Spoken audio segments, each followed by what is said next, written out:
함께 기도하겠습니다. 사랑의 하나님 감사합니다. 새 한 주를 시작하는 우리 사랑하는 성도들의 삶 속에 오늘도 주님 동행하시고 찾아가시고 또 추격하시는 주의 놀라운 사랑으로 함께 하실 줄 믿습니다. 바른 길을 행할 때 우리의 삶에 위로와 힘을 주시고 또 잘못된 길로 갈 때 우리에게 따끔한 경책과 또 깨달음을 주셔서 주님 우리 삶 속에 길을 벗어나지 않는 오직 예수의 길만 걸어가는 이 하루 될 수 있도록 도와주옵소서. 예수님의 이름으로 기도드립니다. 아멘. 우리 찬송가 495장 함께 찬양하시겠습니다.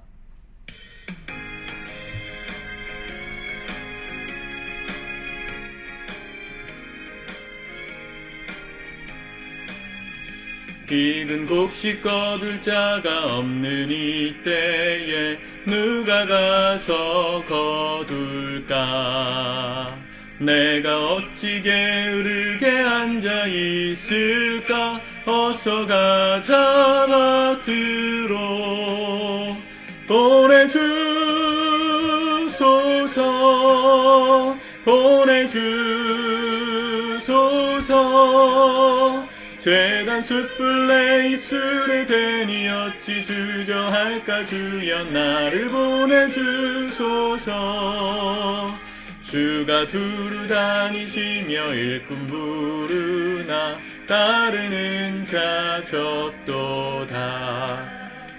고란 주의 사랑하는 익은 곡식을 어서 거두러 가자. 보내주소서 보내주소서.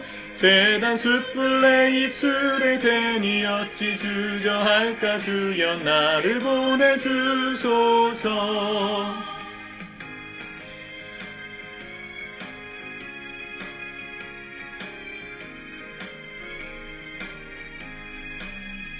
주가 나를 부르시니 언제 어디나 기뻐 가서 일하리. 주가 명령 내리실 때 능력 받아서 기뻐 거두리로다.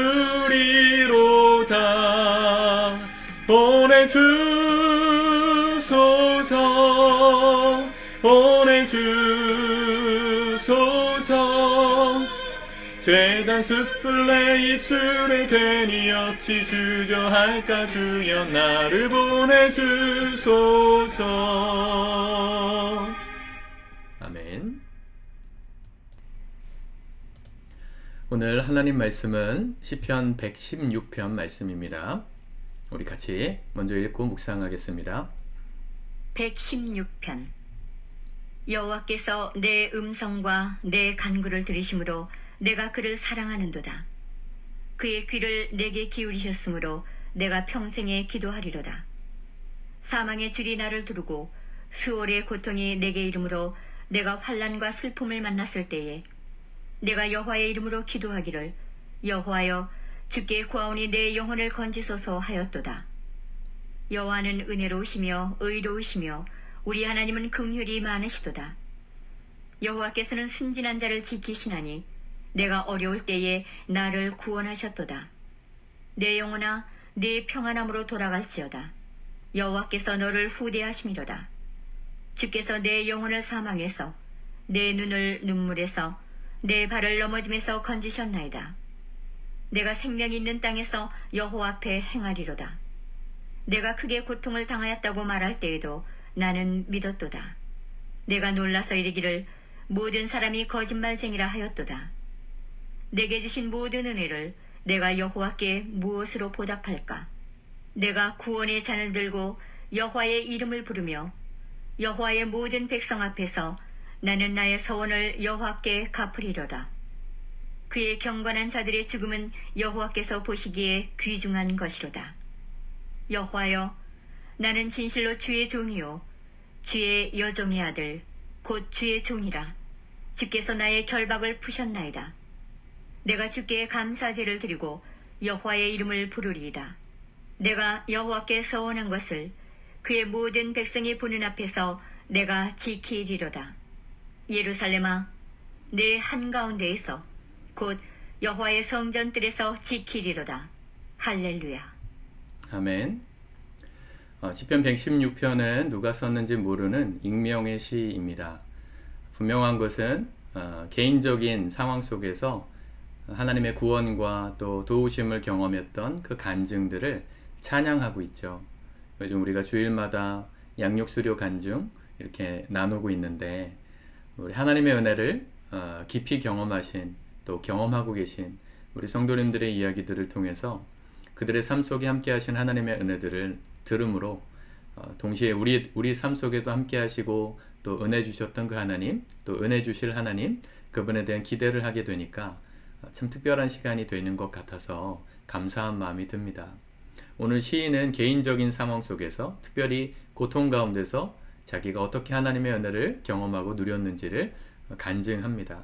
3절에 보니까 사망줄이 나를 두르고 수월의 고통이 내게 이름으로, 인생의 큰 시련의 바람이 불 때, 내가 환난과 슬픔을 만났을 때에 내가 여호와의 이름으로 기도하기를 여호와여 주께 구하오니 내 영혼을 건지소서 하였도다. 하나님께 기도할 수 있었다고 고백합니다. 힘들고 어려울 때 누구를 가장 먼저 찾으시나요? 하나님이 되실 수 있기를 축복합니다. 우리 인생에 가장 확실하게 살아계시고 함께 하시고 역사하시는 분이 주님이시다. 이 믿음이 분명해야 우리가 위기를 만날 때 흔들리지 않을 수 있습니다. 사람은 우리에게 도움을 줄 때도 있고 그렇지 않을 때도 있지만, 하나님은 신실한 자들, 주님을 의식하고 살아가는 자들의 삶에 결코 지체하지 않으시고 도움을 주시는 분이십니다. 5절, 여호와는 은혜로우시며 의로우시며 우리 하나님은 긍휼이 많으시도다. 여호와께서는 순진한 자를 지키시나니 내가 어려울 때에 나를 구원하셨도다. 여기 순진하다는 말은 어리석고 잘 모른다는 뜻이 아니라 순결하다, 또 진실하다, 성실하다 이런 뜻입니다. 두 마음이 없다는 얘기예요. 그러니까 우리 사람이 보통 앞에서는 괜찮은 척 하다가 뒤에 갔을 땐 속마음을 얘기할 때가 많잖아요. 뒷담 말을 하고 또 아닌 척 하다가 나중에 알고 보니까 속이 상해 있었고, 이렇게 이중 플레이, 이중 메시지를 할 때가 많은데, 그렇지 않은 사람을 가리킵니다. 순진한 사람, 앞에서 말하는 말과 뒤에서 말하는 말이 동일한 사람.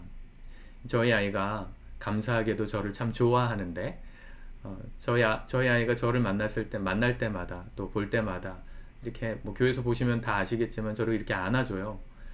되게 고마워요. 사실은 우리 교회 성도님들 아무도 저를 안아주지 않으시는데 마음은 있으시겠지만 그렇게 표현 못 하시는데, 저희 아이는 저를 사랑한다고 그렇게 얘기를 많이 해줘요.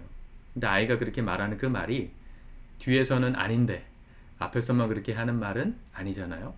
앞에서 저에게 사랑한다고 말해주는 그 말이 아이의 진심이고, 제가 안 보는 데서도 저를 사랑한다는 말을 하고 있다는 얘기를 많이 듣고 있거든요. 어느 집사님이 물으셨대요. 엄마가 좋아, 아빠가 좋아? 물었는데 되게 사실은 그런 우문을 하시면 안 됩니다. 그렇게 어리석은 질문을 하시면 안 되는데, 아이가 아빠가 좋아 이렇게 얘기했다는 거예요.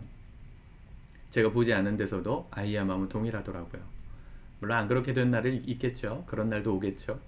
근데 아이는 앞에서 하는 말과 뒤에서 하는 말이 다르지 않습니다. 그게 순진한 거예요. 그래서 예수님은 어린아이들처럼 우리가 되기를 원하신다고 말씀하셨습니다. 너희들 중에 이 작은 소자처럼 자기를 낮추는 자만이 천국을 차지할 것이다. 그렇죠? 어린아이들에게 있어서 예수님 보셨던 부분이 그거예요. 앞과 뒤가 다르지 않는다. 우리의 삶도 그렇습니다. 하나님이 은혜 주시고 축복하실 땐 하나님 잘 믿는 것처럼 신앙 고백도 하고 은혜를 나누는데, 내 삶에 시련의 바람이 불 때, 그때 하나님을 원망하고 하나님을 등지려고 하는 마음이 있다면 앞뒤가 다른 것이죠.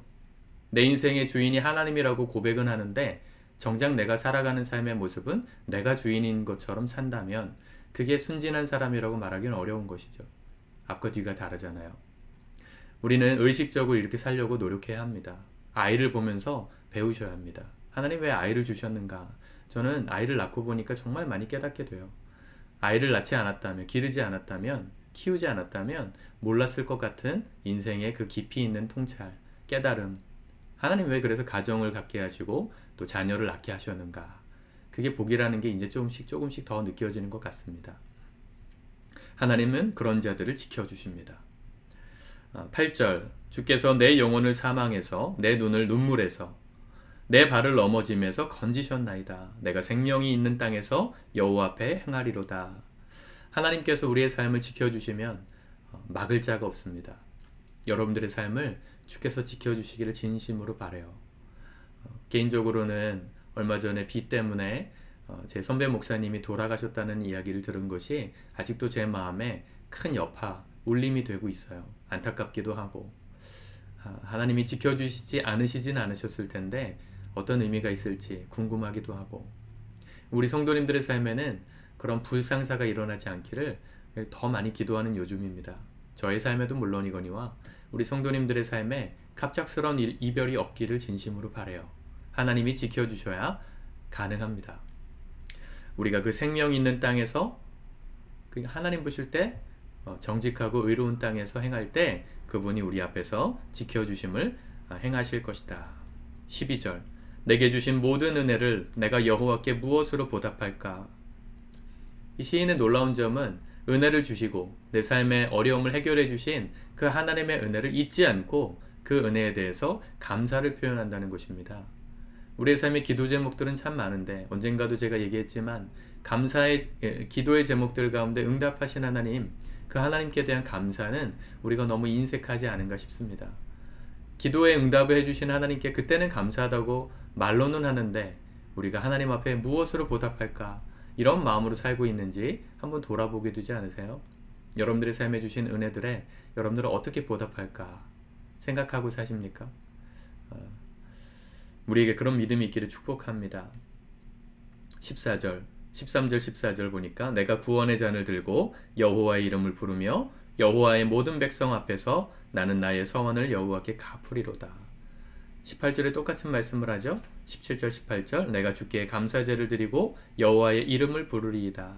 내가 여호와께 서원한 것을 그의 모든 백성이 보는 앞에서 내가 지키리로다. 하나님 앞에서 또 내가 하나님께 무엇으로 보답할까 결심한 것들을 실천하겠다는 시인의 결단입니다. 사랑하는 성도 여러분, 일생이 이런 것이죠. 우리의 일상이라는 것이 이렇죠. 어려움을 당하고 주 앞에 기도해서 그분의 도우심으로 은혜를 입어 문제를 넘어갈 때마다 우리가 꼭 해야 되는 것, 감사드리는 것입니다.